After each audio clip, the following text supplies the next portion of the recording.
தீர்ந்து போகுதுல, அதாவது ஏசியில் விட்டு போய் இதுனா வாங்கிட்டு போகணும். இது வந்து 120. இப்போ இது லஞ்ச் பேக்குன்னு சொல்லலாம். லஞ்ச் பேக் வந்து 120.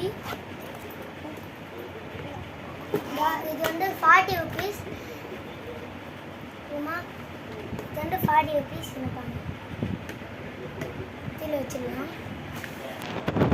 பவுச்சும் 30. இந்த பவுச் மட்டும் எவ்வளோனா, இந்த பவுச் மட்டும் எவ்வளோனா 20. இது எல்லாமே சேர்த்து 10 ஆயிடுச்சா. என்னடா போக மாட்டேது. இந்த லஞ்ச் டவல் வந்து இது வெயிட் பண்ணேன். இது வந்து 20